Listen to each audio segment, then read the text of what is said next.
Hello everyone, welcome to our YouTube channel Civil Easy. हमने last class में classification of soil complete कर लिया था। नेक्स्ट यूनिट थी हमारी clay mineralogy and soil structure, है ना। तो वीडियो स्टार्ट करने से पहले मैं बोलूँगा वीडियो को लाइक कर दें। यदि आपको ये वीडियो की सीरीज़ पसंद आ रही है तो चैनल को सब्सक्राइब जरूर करें, है ना। और यदि रिस्पॉन्स अच्छा मिलता है तो वीडियो आगे और आएगी, ठीक है। तो वीडियो को शेयर जरूर किया करें ताकि हमको मोटिवेशन मिले थोड़ी सा, ठीक है। तो नेक्स्ट हमारी जो यूनिट है हमारी वो क्या है, हमारी clay mineralogy. Clay mineralogy and soil structure तो बहुत छोटी सी यूनिट है। इससे एमपीपीएससी में ज़्यादा क्वेश्चन अभी तक पूछे नहीं गए हैं। इस पर से अभी तक एक भी क्वेश्चन पूछा नहीं गया, फिर भी हमको थोड़ी सा इसको पढ़ना पड़ेगा। तो सबसे पहले यदि हम बात करते हैं क्ले मिनरलॉजी में, तो इसके चैप्टर के नाम से ही समझ में आ रहा है क्ले मिनरलॉजी मतलब क्ले की बात कर रहे हैं हम। बेसिकली जो मिनरल्स का जो इफेक्ट है वो ज़्यादातर हमको किस पे देखने को मिलेगा, क्ले में देखने को मिलेगा। जैसे कि हमने सॉइल पढ़ी हुई, तो सॉइल को क्लासीफाई किया था हमने कोर्स ग्रेन सॉइल में और फाइन ग्रेन सॉइल पे, है ना। तो यदि हम बात करते हैं कि जो हमारा मिनरल्स है, तो बेसिकली हमको ये पता होना चाहिए कि मिनरल होता क्या है। तो मिनरल के बारे में हमको पहले से ही पता कि मिनरल्स क्या होते हैं। जैसे हमने देखा हुआ था कि जो हमारी स्टोन है या जो हमारी रॉक है, जब उसका डिसइंटीग्रेशन होता है तो हमको क्या मिलती है, हमको सॉइल मिलती है। तो बेसिकली जो रॉक होती है, रॉक में क्या, रॉक किससे मिलकर बनी होती है, मिनरल से मिलकर बनी होती है ना। तो उसी बेसिस पे हमारा कि मिनरल्स बेसिकली है क्या, तो मिनरल्स हमारा क्या होता है कि जब जो हमारे मॉलिक्यूल्स हैं, यदि मॉलिक्यूल्स को प्रॉपर तरीके से अरेंज कर दें या बहुत सारे मिनरल्स जब आपस में मिलते हैं तो हमारा क्या बनता है, हमारा मिनरल्स बनते हैं, है ना। या हम बोल सकते हैं कि जो हमारे एलिमेंट्स हैं, जब एक एलिमेंट्स या एक से ज़्यादा एलिमेंट्स यदि आपस में मिल रहे हैं या कंपाउंड है हमारा, तो वो क्या बनाते हैं, मिनरल्स बनाते हैं, है ना। और जब मिनरल्स का भी ग्रुप होता है, उनको प्रॉपर तरीके से अरेंज किया जाता है, तो जो पैटर्न होगा उसी को हम क्या बोलते हैं, मिनरल्स बोलते हैं। अब इन मिनरल्स के स्ट्रक्चर के कारण, अब या तो हमारी फाइन ग्रेन सॉइल है या कोर्स ग्रेन सॉइल है, तो उसमें क्या होंगे, मिनरल्स होंगे। इन मिनरल्स के कारण हमारी सॉइल में किस तरीके की प्रॉपर्टी आती है वो हमको देखना है। तो किस तरीके का इफेक्ट आता है वो भी हमको चेक करना है। तो बेसिकली यदि हम बात करते हैं कि मिनरल्स के कारण हमारा जो कोर्स ग्रेन सॉइल है, कोर्स ग्रेन सॉइल पे ज़्यादा इफेक्ट नहीं पड़ता है या उसके बिहेवियर पे कोई इफेक्ट नहीं आता है।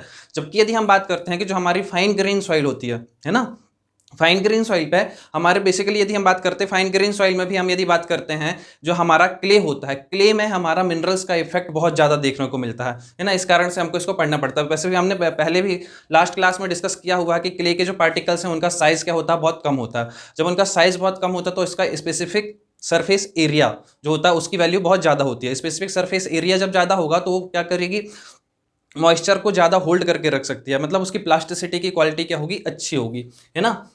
तो उसी चीज़ को हम देख रहे हैं कि पहले यदि हम बात करते हैं मिनरल्स क्या होता है, तो bunch of some molecules arrange in some pattern, मतलब यदि हम प्रॉपर तरीके से मिनरल्स को अरेंज करते हैं और जो उसका पैटर्न बनता है वो क्या कहलाता है, मिनरल कहलाता है।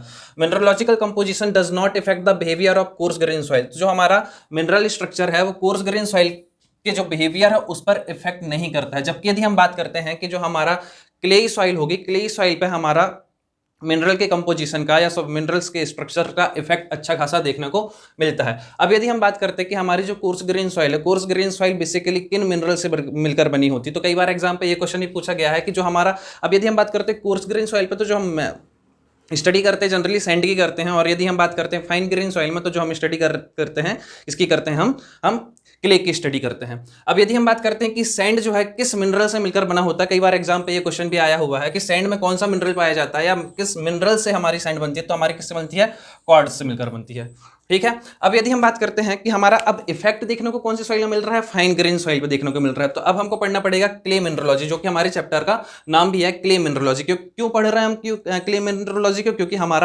हमने देखा कि हमारा जो बिहेवियर है क्ले सॉइल का वो क्या होता है, ज्यादा इफेक्टेड होता है किसके कारण, मिनरल्स के कारण। तो यदि हम बात करते हैं क्ले मिनरल्स क्या होते हैं, अब यदि हम बात करते हैं, हमने मिनरल्स देख लिया, अब हम बात कर रहे हैं क्ले की। और हमने पहले भी पढ़ा हुआ कि क्ले का जो स्ट्रक्चर होता है वो कैसा होता है, प्लेट के जैसा होता है, या बोल सकते हैं सीट के जैसा होता है। मतलब हमारी जो क्ले है प्लेट लाइक स्ट्रक्चर होता है उसका, है ना। तो क्ले मिनरल्स जो हमारी बेसिकली किससे मिलकर बना होता है, जो क्ले है हमारी, क्ले सॉइल है हमारी, वो किस प्रकार के मिनरल से बनी होती है। तो यदि हम बात करते हैं तो it consist of hydrous alumino silicates and other ions. अब हमने बात की थी कि जो हमारे क्ले पार्टिकल्स होते हैं, क्ले पार्टिकल्स में क्या पाया जाता है, चार्ज पाया जाता है।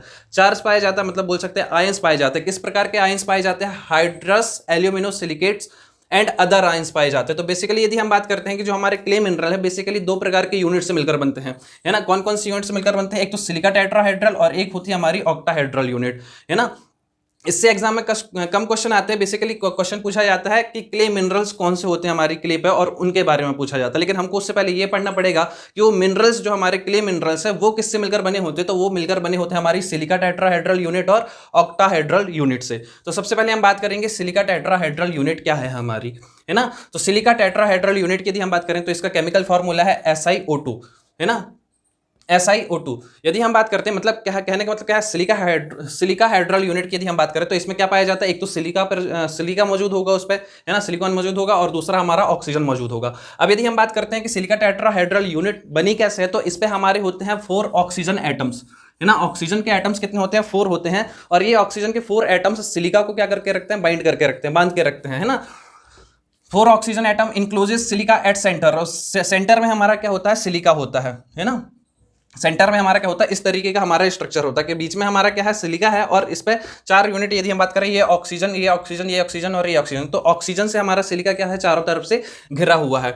यदि हम बात करते हैं कि इसका ये वाला जो पोर्शन है, इसके डायग्राम पे यदि हम देखें तो इसका जो ये वाला पोर्शन है, ये वाला पोर्शन हमारा क्या कहलाता है, बेस कहलाता है। अब ये तो हमने बात की एक यूनिट की, ऐसी बहुत सारी यूनिट्स मिलकर क्या बनाती हैं, हमारे मिनरल्स बनाती हैं, क्ले मिनरल्स बनाती हैं, है ना। और हो सकता है कि एक से, अब यदि हम बात करें कि सिलिका टेट्राहाइड्रल यूनिट की यदि हम बात करें तो सिलिका की यूनिट जो है, सिलिका मतलब एक सिलिका टेट्राहाइड्रल यूनिट के साथ दूसरी सिलिका टेट्राहाइड्रल यूनिट यदि जुड़ रही है हमारी, तो वो जुड़ती किस तरीके से। तो यदि हम बात करें कि इसका जो ये बेस है ना, ऑक्सीजन, ऑक्सीजन और ऑक्सीजन, ये जो ऑक्सीजन है हमारी, ये ऑक्सीजन ही, ये ऑक्सीजन का जो ये बेस है, इसी से हमारी दूसरी यूनिट सिलिका की आपस में आकर जुड़ती है। तो यदि हम बात करें कि ये वाली ऑक्सीजन किसके साथ शेयर हो, कितने ऑक्सीजन के साथ शेयर हो रही है, तो यदि यहां से यदि हम बात करेंगे, यहां से एक और बेस आकर जुड़ जाएगा, फिर यहां से आकर एक और बेस जुड़ जाएगा। कहने का मतलब यह है कि अपेक्स वाली जो ऑक्सीजन है, ऑक्सीजन का एटम है, उससे हमारी कोई भी यूनिट्स आकर नहीं जुड़ती है, लेकिन जो बेस वाली जो ऑक्सीजन है, उससे ही हमारी क्या होती है, दूसरी सिलिका यूनिट्स आकर आपस में जुड़ती हैं। तो वही चीज लिखी हुई है, all the oxygen atom at the base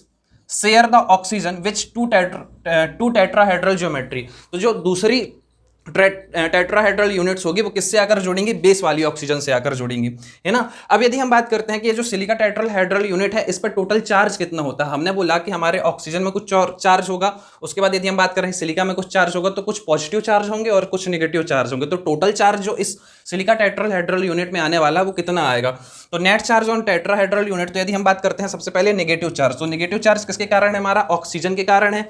तो हमने बोला कि जो एपेक्स वाली ऑक्सीजन है वो किसी भी यूनिट के साथ शेयर नहीं होती, लेकिन यदि हम बात करते हैं जो बेस में ऑक्सीजन है, मतलब ये तीनों ऑक्सीजन दूसरी सिलिका टेट्राहेड्रल यूनिट के साथ आपस में अपने जो आयंस है उनको शेयर करती हैं। तो यदि हम बात करते हैं total charges on the tetrahedral unit due to किसके कारण, ऑक्सीजन के कारण। तो यदि हम बात करें कि ये वाला ऑक्सीजन हमारा दूसरी सिलिका टेट्राहेड्रल यूनिट के साथ यदि अपना मॉलिक्यूल शेयर, अपना जो आयंस है उसको शेयर कर रही है, तो यदि हम बात करेंगे तो इस पे 2 आयंस है, तो एक दूसरे के साथ भी शेयर करेगी, तो यहां पर कितना बचेगा, -1 और -1, जबकि ये किसी प्रकार से कुछ अपने आयंस को शेयर नहीं कर रहा है।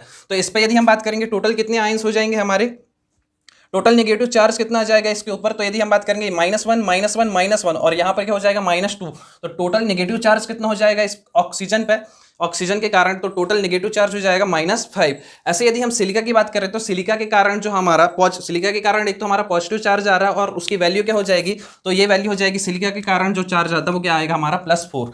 यदि हम टोटल नेट चार्ज निकालना चाहें तो नेट चार्ज क्या हो जाएगा, -5 +4, तो क्या हो जाएगी वैल्यू -1। इस तरीके से हमारी क्या बनती है, सिलिका टेट्राहेड्रल यूनिट बनती है, और इस तरीके से अपने ये चार्ज को शेयर करती है ना। यदि एग्जाम पे कई बार ये भी पूछ सकता है कि इसको किस तरीके से रिप्रेजेंट करते हैं। अब हर जगह ये तो नहीं बनाएंगे, लेकिन जहां पर भी हमको, क्योंकि ये हमारे, जैसे हमने बात की कि जो क्ले मिनरल्स होते हैं, जैसे यदि हमने बात की कि सैंड में कौन सा मिनरल पाया जाता है, तो सैंड में जो मिनरल्स पाए जाते हैं वो कौन सा होता है, क्वार्ट्ज पाया जाता है। ऐसे यदि हम क्ले में बात करेंगे कौन सा मिनरल पाए जाते हैं, तो 3 तरीके के मिनरल पाए जाते हैं, और वो मिनरल किससे मिलकर बनते हैं, तो मिनरल्स हमारे मिलकर बनते हैं किससे, 2 यूनिट से। जैसे यदि बात करें सिलिका टेट्राहेड्रल यूनिट और ऑक्टाहेड्रल यूनिट। अब यदि हम बात करते हैं कि अब इसको, यदि इसकी एक यूनिट को रिप्रेजेंट करना, तो हम ये पूरा डायग्राम तो नहीं बनाएंगे, तो इसको किस तरीके से रिप्रेजेंट करते हैं, तो इसको इस तरीके से रिप्रेजेंट किया जाता है, मतलब एक ट्रेपेजियड टाइप का बना देते हैं,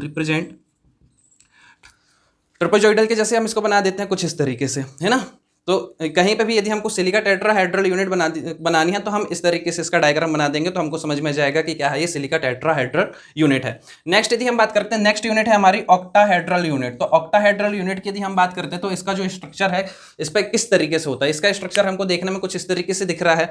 लेकिन यदि हम बात करें तो यहाँ पर हमारे क्या थे, ऑक्सीजन के एटम्स थे। लेकिन यहाँ पर हम यदि बात करेंगे तो यहाँ पर क्या है, हमारे हाइड्रोक्सिल आयंस होते हैं। हाइड्रोक्सिल आयंस कितने होते हैं हमारे, 6 हाइड्रोक्सिल आयंस की यदि हम बात करें तो क्या होता है, OH माइनस। अब 6 OH माइनस हमारे किसके, मेटालिक आयन से क्या है, एक मेटालिक आयंस इस हाइड्रोक्सिल आयन से क्या है, घिरा हुआ है ना।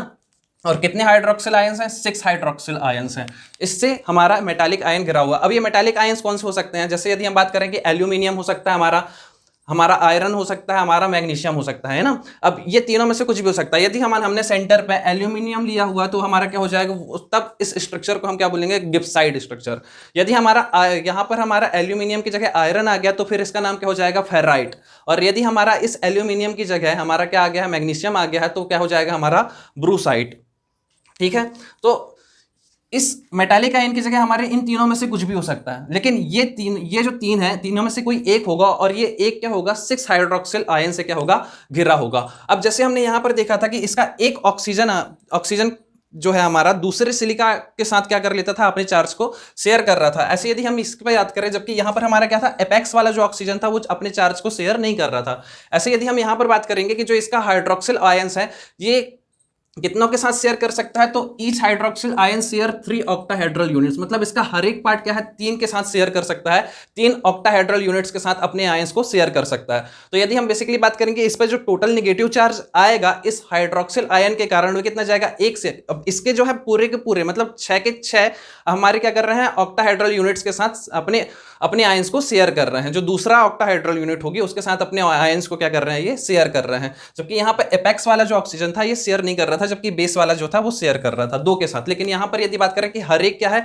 3 ऑक्टाहेड्रल, ये 2 सिलिका टेट्राहेड्रल यूनिट के साथ शेयर हो रहा था। जबकि यदि हम बात करें कि इसका हर एक आयन 3 ऑक्टाहेड्रल यूनिट के साथ शेयर कर रहा है, तो यदि हम बात करेंगे कि टोटल नेगेटिव चार्ज कितना है, तो यदि हम इस पर बात करेंगे तो ये कितना हो जाएगा, ये 1/3 हो जाएगा, ये भी 1/3 हो जाएगा, ये भी 1/3 हो जाएगा, ये भी 1/3 हो जाएगा, ये भी 1/3 1/3 1/3 1/3। तो टोटल कितने OH माइनस हमारे 6 हैं। तो कितनी आ जाएगी टोटल नेगेटिव चार्ज आ जाएंगे, -2। ठीक है, और यदि हमने यहाँ पर क्या लिया हुआ है, यदि हमने सेंटर पे गिब्साइड लिया हो तो गिब्साइड मतलब एल्यूमिनियम लिया हुआ, तो एल्यूमिनियम के कारण जो पॉजिटिव चार्ज आएगा वो क्या आएगा, +2। जिसके कारण यदि हम टोटल इस ऑक्टाहेड्रल यूनिट में बात करेंगे कि टोटल चार्ज कितना है, हम नेगेटिव और पॉजिटिव नहीं, हम टोटल चार्ज की बात कर रहे हैं, नेट चार्ज कितना है, तो कितना हो जाएगा, -2 + 3 -1 आ जाएगा। और इसको जो रिप्रेजेंट करते हैं रेक्टेंगुलर से रिप्रेजेंट करते हैं, एक रेक्टेंगल से हम इसको रिप्रेजेंट करते हैं। अब इन्हीं दोनों यूनिट से ही हमारा क्या बनेगा, इन्हीं दोनों यूनिट से ही हमारा बनेगा जो हमारे क्ले मिनरल्स है। जब इनको कंबाइन करते हैं तो हमारे क्ले मिनरल्स बनते हैं। अब बेसिकली यदि हम बात करें कि कौन कौन से क्ले मिनरल होते हैं हमारे, तो हमारे बेसिकली 3 क्ले मिनरल होते हैं हमारे क्ले में। एक होता है कायोलाइनाइट, एक हमारे पास होता है इलाइट, और एक हमारे पास होता है मोंटमेरिलोनाइट, है ना। अब यदि हम बात करेंगे कि कायोलाइनाइट किस तरीके से बना है, तो हमारा ये सिलिका यूनिट होगी और ऑक्टाहेड्रल यूनिट होगी। अब इसको ही हमको क्या करना है, अरेंज करना है। अब यदि हमने बात किया, हमने यहाँ पर कायोलाइनाइट को दूसरे नाम से भी जानते हैं। एक तो इसका नाम होता है ओपन बुक स्ट्रक्चर की तरह होता है, और इसको 1:1 से भी रिप्रेजेंट करते हैं, है ना। 1:1 का मतलब क्या है कि 1 का मतलब है एक सिलिका यूनिट होगी और एक ऑक्टाहेड्रल यूनिट होगी, है ना।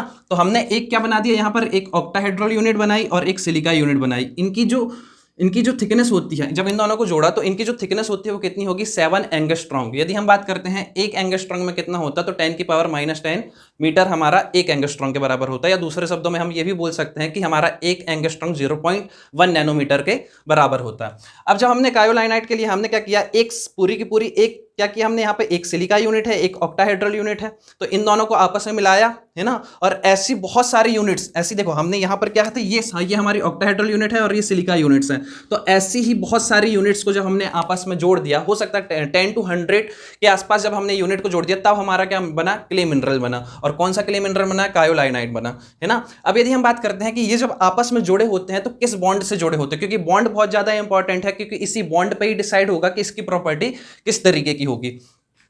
ये जो हमारा ये इन दोनों दो यूनिट्स को आपस में जब हमने जोड़ दिया है ना, जब देखो यहाँ पर भी सिलिका यूनिट, ऑक्टाहेड्रल यूनिट और सिलिका यूनिट को जोड़ा तो एक यूनिट बन गई हमारी, है ना।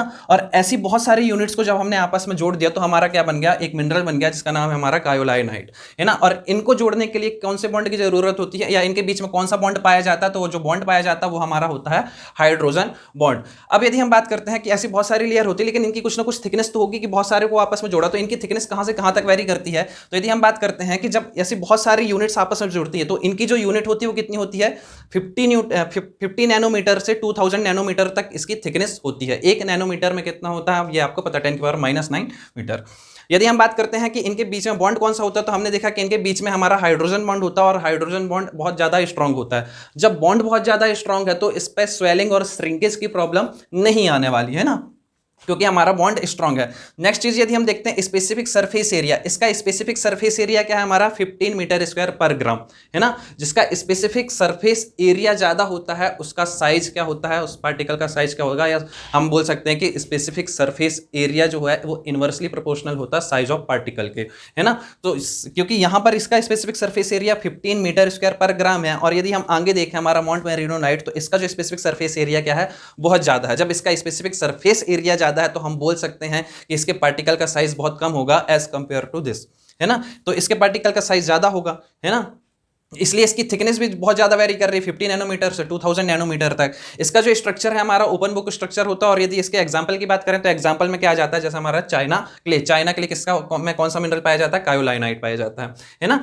सेम एक और हमारा एक मिनरल होता है जिसका नाम होता है हैलोसाइट, और हैलोसाइट की प्रॉपर्टी सेम हमारी किसकी जैसे होती है, कायोलाइनाइट की जैसे ही होती है ना। नेक्स्ट हमारे पास मिनरल है हमारा इलाइट, है ना। अब ये इलाइट जो है वो किस तरीके से डिफरेंट बना, क्योंकि हमारे पास तो दो ही यूनिट हैं, एक हमारे पास सिलिका टेट्राहेड्रल यूनिट है और एक ऑक्टाहेड्रल यूनिट्स, और इसी को अरेंज करके ही हमारे क्या बनते हैं, मिनरल्स बनते हैं। अब इसको किस तरीके से अरेंज किया, अब इसको इसके नाम से समझ में आ रहा है, इसको क्या लिखा है 2:1, है ना। 2:1 लिखा है, मतलब 2 कौन होगा हमारा, यदि हम बात करते हैं कि इस पर यदि बात करेंगे तो ये रेक्टेंगल से हम ऑक्टाहेड्रल यूनिट को शो करते हैं, तो एक ऑक्टाहेड्रल यूनिट है जबकि दो हमारे पास क्या है, सिलिकाहेड्रल यूनिट है।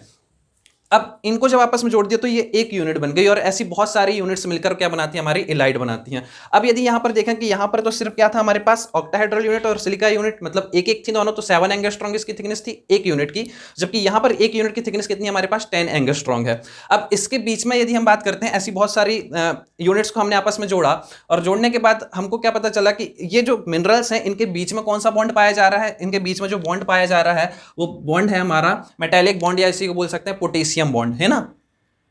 अब यदि हम बात करते हैं कि जो पोटेशियम बॉन्ड होता है, क्योंकि इसकी जो प्रॉपर्टी है वो डिपेंड कर रही है इसके बॉन्ड पे, है ना, इसका स्पेसिफिक सरफेस एरिया पे, इसकी थिकनेस पे। इसकी थिकनेस हमने देखी थी 50 नैनोमीटर से हमारी क्या थी 2000 नैनोमीटर। और नेक्स्ट यहाँ पर इसका जो एक्टिविटी नंबर है, एक्टिविटी नंबर कितना होता है कायोलाइनाइट का, 0.32। यदि हम इलाइट की बात करें तो इसका एक्टिविटी नंबर क्या है, 0.9। एक्टिविटी हम पहले भी पढ़ चुके हैं। एक्टिविटी क्या रिप्रेजेंट करता है हमारा, एक्टिविटी रिप्रेजेंट करता है चेंजेस वॉल्यूम के चेंज को, है ना। मतलब वॉल्यूम चेंज हो रहा है तो मतलब श्रिंकेज एंड स्वेलिंग को रिप्रेजेंट कर रहा है। अब यहाँ पर समझ पे आ रहा है कि यहाँ पर क्या है कि स्ट्रांग है, जब स्वेलिंग और श्रिंकेज इसमें कम होगा इसलिए इसका एक्टिविटी नंबर भी क्या है हमारा 0.32, मतलब बोल सकते हैं कम है as compare to other mineral. Next यदि हम बात करते हैं कि इसका जो एक्टिविटी नंबर है वो 0.9 है, और इसकी जो थिकनेस है, यहाँ पर थिकनेस थी 50 नैनोमीटर से 2000 नैनोमीटर, यहाँ पर जो इसकी थिकनेस है इलाइट की वो कितनी है 30 नैनोमीटर, मतलब इससे इसकी थिकनेस क्या हो गई, कम हो गई, मतलब हमारा स्पेसिफिक सरफेस एरिया यहाँ पर क्या हो जाएगा, इंक्रीज हो जाएगा। नेक्स्ट यदि हम बात करते हैं इस पर बॉन्ड कौन सा है, तो आयोनिक बॉन्ड है या बोल सकते हैं पोटेशियम बॉन्ड है ना। और ये जो पोटेशियम बॉन्ड की एक खासियत क्या होती है कि ये हमारा हाइड्रोजन बॉन्ड से वीक होता है, हाइड्रोजन बॉन्ड से वीक होता है। लेकिन यदि हम बात करें कि जो माउंट मेरीनोनाइट में हमारा जो मिनरल है वो कौन सा मिनरल होता है, वाटर बॉन्ड होता है हमारा, है ना। कौन सा बॉन्ड होता है, वाटर बॉन्ड या वांडर वॉल बॉन्ड हमारा। तो उससे तो हमारा क्या होता है, पोटेशियम बॉन्ड स्ट्रांग होता है लेकिन हाइड्रोजन बॉन्ड से वीक होता है। तो हम बोल सकते हैं कि इस पर जो स्वेलिंग की और श्रिंकेज की प्रॉब्लम है कुछ हद तक आएगी, है ना। इसके बाद यदि हम बात करते हैं स्पेसिफिक सरफेस एरिया की, तो इसका जो स्पेसिफिक सरफेस एरिया है वो 50 से 100 मीटर स्क्वायर पर ग्राम है। अब ना जैसे समझ में आ रहा है ये 15 है और ये 50 है, तो हम बोल सकते हैं कि यहाँ पर क्या हो जाएगा, इसका स्पेसिफिक सरफेस एरिया ज़्यादा है तो इसके पार्टिकल के साइज क्या है, कम, और वो दिख भी रहा है 30 नैनोमीटर, है ना। इसके एग्जाम्पल पे क्या जाता है, माइका, कई बार एग्जाम पे एग्जाम्पल ही पूछ लेता है, एग्जाम्पल ही पूछ लेता है, तो हमारा चाइना के क्ले किसका एग्जाम्पल है, कायोलाइनाइट का। उसके बाद माइका किसका एग्जाम्पल है, हमारा इलाइट का। नेक्स्ट यदि हम बात करते हैं, नेक्स्ट मिनरल है हमारे पास मोंटमेरिलोनाइट। अब यदि हम बात करते हैं इलाइट और मोंटमेरिनोलाइट की, तो इस पर यदि हम बात करेंगे तो दोनों का स्ट्रक्चर दिख तो सेम रहा है, इसका स्ट्रक्चर और इसका स्ट्रक्चर दोनों सेम दिख रहे हैं, लेकिन यदि हम बात करते हैं तो इन पे जो डिफरेंस आता है वो किसके कारण आता है, एक तो इसकी थिकनेस के कारण, है ना, कि इसका साइज क्या हो जाएगा, कम हो जाएगा। दूसरा इस पे जो बॉन्ड है, क्योंकि यदि हम बात करते हैं कि जो इस पे मोंटमेरिनोलाइट में जो बॉन्ड पाया जाता है वो कौन सा बॉन्ड पाया जाता है, वाटर बाउंड या वाटर बॉन्ड पाया जाता है ना, या बोल सकते हैं हम यहाँ पर wonder wall bound. Wonder wall bound क्या बॉन्ड क्या होता है हमारा, तो यदि दो आइस क्यूब को आपस में क्या कर दें, रगड़ दें और उनको छोड़ दें थोड़ी दूरी पर, तो उनके बीच में जो आपस में जो हमारा जो फोर्स लग रहा होता है वो कौन सा फोर्स लगता है, वंडर वॉल फोर्स लग रहा होता है ना। और उस पर जो बॉन्ड बनेगा हमारा वो कौन सा बॉन्ड होगा, वंडर वॉल बॉन्ड होगा, है ना। इसका एक्टिविटी नंबर की यदि हम बात करते हैं तो इसके जब पार्टिकल का साइज 3 नैनोमीटर तक है, या बोल सकते हैं इसकी जो ये सीट्स हैं, जब बहुत सारी सीट्स को आपस में जोड़ा तो जोड़ने के बाद जो इसकी थिकनेस होगी वो कितनी होगी, 3 नैनोमीटर की। जब 3 नैनोमीटर की इसकी थिकनेस है, मतलब इसका जो पार्टिकल्स के जो साइज रहेंगे वो बहुत कम रहेंगे, जिसके कारण इसका एक्टिविटी नंबर क्या होता है, 7.2 होता है। जब इसका एक्टिविटी नंबर ज्यादा है तो हम बोल सकते हैं कि इस पर श्रिंकेज और स्वेलिंग की प्रॉब्लम भी क्या होगी, ज्यादा आएगी। और उसके बाद यदि हम बात करें कि जब पार्टिकल का साइज बहुत कम है तो इसका स्पेसिफिक सरफेस एरिया ज्यादा हो जाएगा, तो कितना होता है, 280 से 800 मीटर स्क्वायर पर ग्राम। अच्छा, कई बार एग्जाम में पूछ लेता है कि मोंटमेरिनोलाइट का स्ट्रक्चर किस तरीके का होता है, तो स्मैक्टाइल स्ट्रक्चर होता है। और यदि एग्जाम्पल की बात करें तो इस पर किस तरीके की सॉइल आती है, तो ब्लैक कॉटन सॉइल और बेंटोनाइट सॉइल इसके एग्जाम्पल में आते हैं। तो ब्लैक कॉटन सॉइल हमारा क्या है, किसका एग्जाम्पल है, मोंटमेरिनोलाइट सॉइल का। नेक्स्ट यदि हम बात करते हैं तो हमारा नेक्स्ट है हमारा सॉइल स्ट्रक्चर। क्ले मिनरलोजी हमने देख लिया, हमारा नेक्स्ट है हमारा क्या, सॉइल स्ट्रक्चर।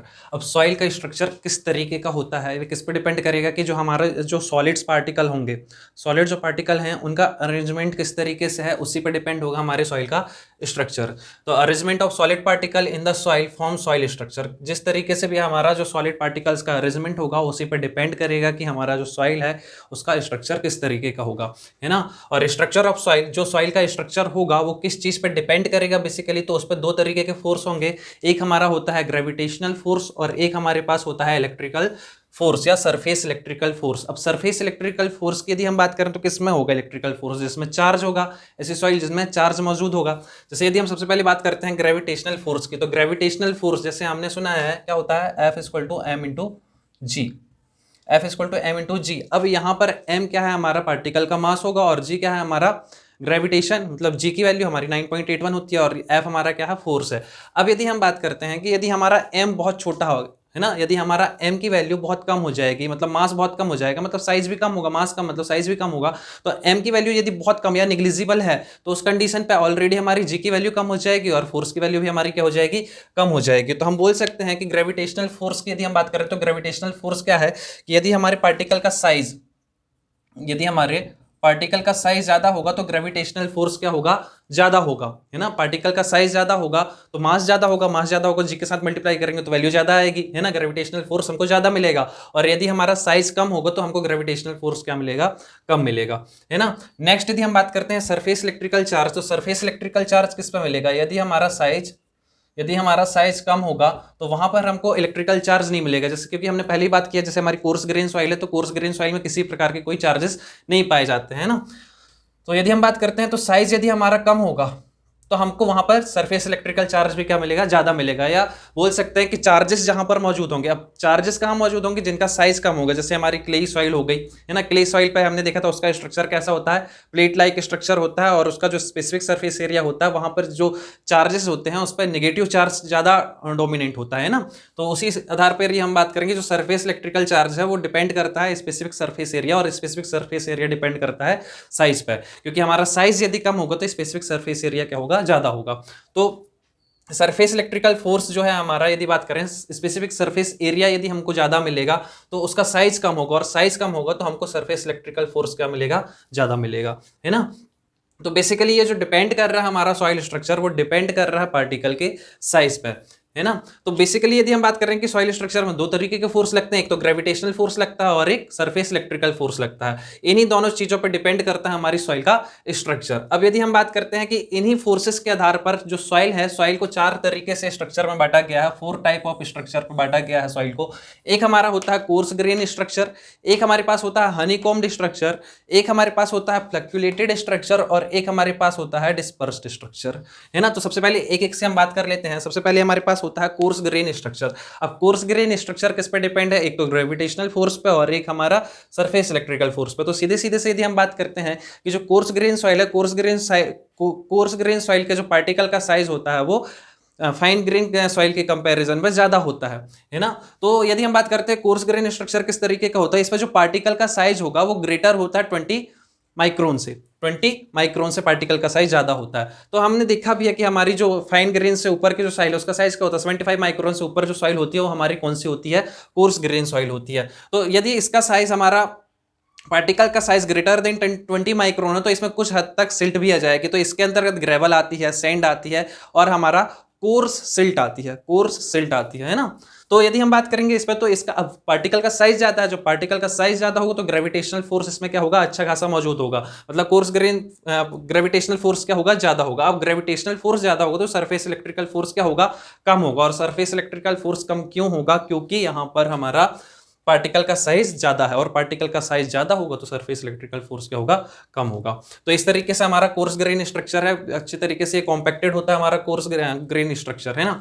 नेक्स्ट यदि हम बात करते हैं, नेक्स्ट स्ट्रक्चर है हमारे पास हनीकॉम्ब स्ट्रक्चर। अब हनीकॉम्ब स्ट्रक्चर की यदि हम बात करते हैं तो इस पर, ये भी किस पे डिपेंड करता है, ये दोनों फोर्स पर, ग्रेविटेशनल फोर्स और सरफेस इलेक्ट्रिकल फोर्स पर। तो इसके लिए पहले हमको पता करना पड़ेगा कि हनीकॉम्ब स्ट्रक्चर किस टाइप के पार्टिकल के लिए होता है। तो जो हमारा पार्टिकल का जो साइज होता है वो कैसा होता है हनीकॉम्ब स्ट्रक्चर में, 0.2 माइक्रोन से 20 माइक्रोन तक के जो भी पार्टिकल होंगे उनके लिए जो स्ट्रक्चर बनेगा वो कैसा बनेगा, हनीकॉम्ब स्ट्रक्चर बनेगा। अब यदि हम बात करते हैं कि यहां पर जो 20 माइक्रोन से 0.2 माइक्रोन तक जाना, तो इस पे किस तरीके की सॉइल आ जाएगी, तो यदि हम बात करें तो फाइन सिल्ट आ जाएगी इस पे और हमारा कोर्स क्ले आ जाएगी, है ना। कोर्स क्ले आ जाएगी, कोर्स क्ले, है ना। क्योंकि हमको पता है 75 माइक्रोन से हमारा कहां तक, 2 माइक्रोन तक क्या होती है, हमारी सिल्ट होती है। 2 माइक्रोन से फिर जो कम के पार्टिकल होते हैं वो क्ले के अंतर्गत, लेकिन यहाँ पे 0.2 लिखा तो कोर्स क्ले को हम इस पे हनीकॉम्ब स्ट्रक्चर में शामिल कर सकते हैं। तो यदि अब इसका जो पार्टिकल का साइज है वो क्या है, ना तो ज्यादा बड़ा है ना तो ज्यादा छोटा, तो इस पर कुछ मात्रा में हमारा ग्रेविटेशनल फोर्स भी आएगा और सरफेस इलेक्ट्रिकल फोर्स भी आएगा। अब यदि हम बात करते हैं हमारा, क्योंकि यहाँ पर हमने कोर्स क्ले पे, अभी प्योरली क्ले पे नहीं पहुंचे हैं कि हमारा स्ट्रक्चर कैसा हो जाए, प्लेट लाइक स्ट्रक्चर हो जाए, है ना। तो यदि हम यहाँ पर बात करेंगे तो यहाँ पर जो स्ट्रक्चर है वो कुछ इस तरीके का होता है। अब यदि हम बात करते हैं कि हमारे ये यहाँ पर कुछ इस तरीके से ये स्पेस बन गया, मतलब यहाँ पर क्या है, वॉइड्स ज्यादा है, वॉइड्स की मात्रा यहाँ पर ज्यादा है। हमारा जो सॉइल के पार्टिकल्स हैं वो कुछ इस तरीके से मुड़ गए हैं। अब देखो ग्रेविटेशनल फोर्स के कारण कुछ पार्टिकल्स तो इस पे कुछ इस तरीके से आप वेट लगा रहे होंगे, इस तरीके से लगा रहे होंगे, लेकिन यहाँ पर सरफेस इलेक्ट्रिकल फोर्स कुछ इस तरीके से लग रहा है ना। सरफेस इलेक्ट्रिकल फोर्स कुछ इस तरीके से लग रहा है, जिसके कारण ये पार्टिकल्स के बीच में कुछ इस तरीके से ये आपस में इसका सिर्फ कुछ इस तरीके से हो गया, क्योंकि हर एक पार्टिकल में सरफेस इलेक्ट्रिकल फोर्स भी लग रहा है और ग्रेविटी फोर्स भी लग रहा है, जिसके कारण इसका स्ट्रक्चर कुछ इस तरीके से हो गया है। ठीक है। नेक्स्ट यदि हम बात करते हैं तो नेक्स्ट स्ट्रक्चर है हमारे पास फ्लक्चुलेटेड एंड डिस्पर्स्ड स्ट्रक्चर। इन दोनों टाइप के स्ट्रक्चर को साथ में लिखा है क्योंकि इसकी डेफिनेशन यहीं से निकल के आएगी।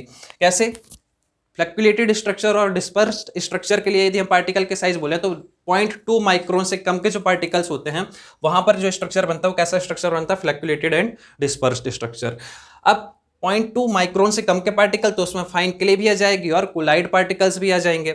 अब यदि इस पे बात करें तो इस पे हमारा ग्रेविटेशनल फोर्स की वैल्यू क्या हो जाएगी, बहुत कम, या बोल सकते हैं निग्लिजिबल रहेगी, है ना। इसमें जो ग्रेविटेशनल फोर्स की जो वैल्यू है, ग्रेविटेशनल फोर्स की जो वैल्यू है वो कैसी रहेगी, बहुत कम या निग्लिजिबल। जबकि इलेक्ट्रिकल फोर्स, जो इलेक्ट्रिकल सरफेस फोर्स है उसकी जो वैल्यू है बहुत ज्यादा है। अब इलेक्ट्रिकल सरफेस फोर्स की यदि हम बात करें तो इसको भी दो पार्ट में डिवाइड कर दिया गया है। यदि पार्टिकल्स के बीच में जो फोर्स लग रहा है वो अट्रैक्टिव फोर्स है ना, और दो पार्टिकल्स के बीच में यदि रिपल्सिव फोर्स है। यदि अट्रैक्टिव फोर्स है तो ऐसे स्ट्रक्चर को क्या बोलेंगे, फ्लक्चुलेटेड स्ट्रक्चर बोलेंगे। और यदि रिपल्सिव फोर्स बीच में, या जो नेट फोर्स जो दो पार्टिकल्स के बीच में लग रहा है, यदि वो हमारा रिपल्सिव है तो स्ट्रक्चर कैसा होगा, डिस्पर्स्ड स्ट्रक्चर होगा। तो पहले तो यदि हमने बोला कि हमारे पास यदि कोई फ्लक्चुलेटेड स्ट्रक्चर है तो फ्लक्चुलेटेड स्ट्रक्चर को कॉम्पैक्ट यदि अच्छे तरीके से कर दिया जाए तो वो कन्वर्ट हो जाती है किसमें, डिस्पर्स्ड स्ट्रक्चर में। ठीक है। अब हम एक एक सी बात कर लेते हैं। फ्लैक्युलेटेड स्ट्रक्चर किस तरीके का होता है? तो फ्लैक्युलेटेड स्ट्रक्चर जैसे इस स्ट्रक्चर में दिख रहा है कि ये वाला जो पोर्शन है इसका एंड वाला है, इसको हम क्या बोलते हैं? एज बोलते हैं, और ये वाला जो पोर्शन है इसको हम क्या बोलते हैं? फेस बोलते हैं।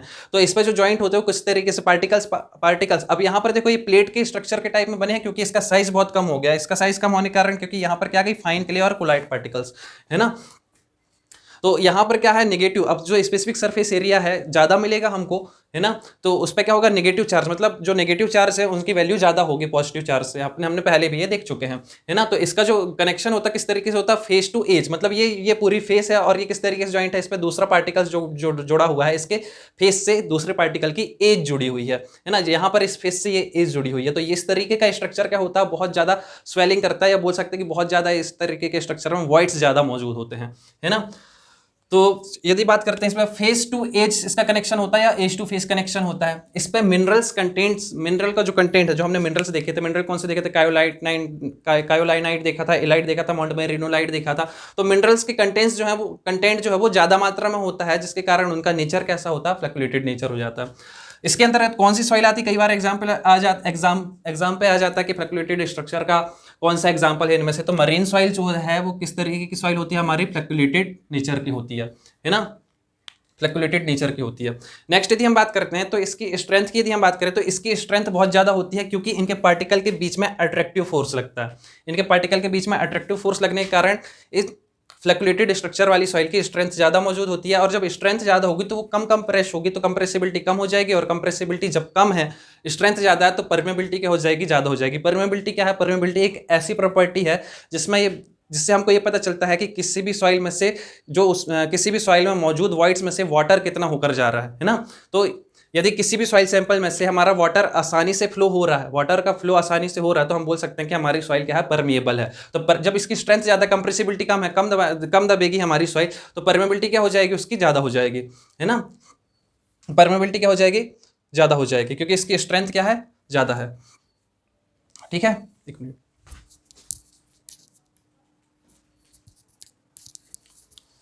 नेक्स्ट यदि हम देखते हैं हमारा क्या है? Dispersed structure. तो डिस्पर्स्ड स्ट्रक्चर में यदि हम बात करेंगे तो इसमें जो कनेक्शन होता है कैसा? ये हमारा क्या है? ये फेस है और ये हमारी एज है। तो इसमें जो कनेक्शन है वो किस तरीके से? फेस टू फेस कनेक्शन है। इस फेस से ये फेस जुड़ी हुई है, इस फेस से ये फेस जुड़ी हुई है, और इनके बीच में किसी प्रकार का कोई फोर्स नहीं लग रहा। मतलब कौन सा फोर्स लग रहा है? रिपल्सिव फोर्स लग रहा है। मतलब ये सिर्फ इसके ऊपर, इस प्लेट के ऊपर ये प्लेट रखी बस है, इस पर किसी प्रकार का कोई फोर्स नहीं है। तो ये सिर्फ कंप्रेस कर रही है इसको और कुछ नहीं है, बाकी इनके बीच में किसी प्रकार का कोई फोर्स काम नहीं कर रहा है। तो एज कंपेयर टू यदि बात करते हैं फ्लैक्युलेटेड स्ट्रक्चर की, तो इसकी स्ट्रेंथ क्या होती है? कम होती है, क्योंकि इस पे क्या लग रहा है? हमारा इस पे हमारा लग रहा है रिपल्सिव फोर्स। इसकी कंप्रेसिबिलिटी ज्यादा होती है और इस पे परमेबिलिटी क्या होती है? कम होती है। नेक्स्ट चीज यदि हम बात करते हैं कि जब फ्लैक्युलेटेड स्ट्रक्चर है, फ्लैक्युलेटेड स्ट्रक्चर को कॉम्पैक्ट कर दिया जाता है तो हमको क्या मिलती है? डिस्पर्स्ड स्ट्रक्चर मिलता है। फ्लैक्युलेटेड स्ट्रक्चर को जब हमने कॉम्पैक्ट कर दिया तो हमको क्या मिलता है? डिस्पर्स्ड स्ट्रक्चर मिलता है। और यदि हम बात करते हैं कि डिस्पर्स्ड स्ट्रक्चर वाली सॉइल हमको कब मिलती है, तो dispersed structure is form while remoulding. जब सॉइल की रिमोल्डिंग होती है तो रिमोल्डिंग के टाइम पे जो हमको स्ट्रक्चर मिलता है, तो रिमोल्डिंग के टाइम पे जो स्ट्रक्चर मिलता है वो कैसा स्ट्रक्चर होता है? डिस्पर्स्ड स्ट्रक्चर होता है। अच्छा, जब हमने क्ले मिनरलॉजी पढ़ा था तो वहाँ पे एक पॉइंट छोड़ दिया था, हमारा एक पॉइंट बचा हुआ था नोट में, उस पॉइंट को ऐड कर सकते हैं। हमारा क्या? Isomorphous substitution. आइसोमॉर्फस सब्स्टिट्यूशन क्या कहलाता है? आइसोमॉर्फस सब्स्टिट्यूशन क्या कहलाता है? तो हमने देखा था जब हम ऑक्टाहेड्रल यूनिट पढ़ रहे थे, तो ऑक्टाहेड्रल यूनिट में हमारे पास एल्यूमिनियम था, है ना, हमारे पास आयरन था, हमारे पास मैग्नीशियम था। तो यदि हमारा एल्यूमिनियम की जगह हमारा क्या आ गया? एल्यूमिनियम की जगह हमारा मैग्नीशियम आ गया। तो मैग्नीशियम आने से जो हमारे जो सॉइल के जो क्रिस्टल होंगे, क्रिस्टल का जो स्ट्रक्चर है वो यदि उस पर चेंजेस आ रहे हैं तो उसी को हम क्या बोलते हैं? उस प्रोसेस को क्या बोलते हैं हम? Isomorphous substitution. तो replacement of one atom by another atom, है ना। एक एटम को दूसरे एटम ने क्या कर दिया? रिप्लेस कर दिया। एंड सेम साइज का है वो, विथ चेंजिंग क्रिस्टल स्ट्रक्चर, जिसके कारण स्ट्रक्चर के क्रिस्टल क्या हो जा रहे हैं? चेंज हो जा रहे हैं। इस प्रोसेस को ही क्या बोलते हैं हम? Isomorphous substitution. और ये किस टाइम पे होती है ये प्रोसेस? तो जब हमारी क्ले मिनरल्स बन रहे होते हैं, जब हमारी सॉइल में क्ले मिनरल्स होते हैं या बन रहे होते हैं, उस टाइम पे ये आइसोमॉर्फस सब्स्टिट्यूशन की प्रोसेस होती है। यहाँ तक की चीज़ें क्लियर होंगी। अगर वीडियो अच्छा लगता है तो चैनल को लाइक ज़रूर करना, शेयर ज़रूर करना और ज़्यादा से ज़्यादा लोगों को सब्सक्राइब करने को बोलना, है ना। अच्छा, इस तरीके से हमारी जो सॉइल की जो बेसिक यूनिट थी, जो फर्स्ट यूनिट बोल सकते हैं, हमने बेसिकली हमने 3 यूनिट डिस्कस कर ली, लेकिन ये पूरी इंट्रोडक्शन वाली सॉइल की जो इंट्रोडक्शन वाली यूनिट थी वो अब जाकर हमारी क्या हुई हैं, कंप्लीट हो गई हैं, है ना। अब जो है, यदि आपको किसी भी सब्जेक्ट के किसी भी टॉपिक में कोई भी प्रॉब्लम है तो कमेंट सेक्शन में बता सकते हैं, उसका वीडियो बनाकर हम आपको दे देंगे। Okay, thank you.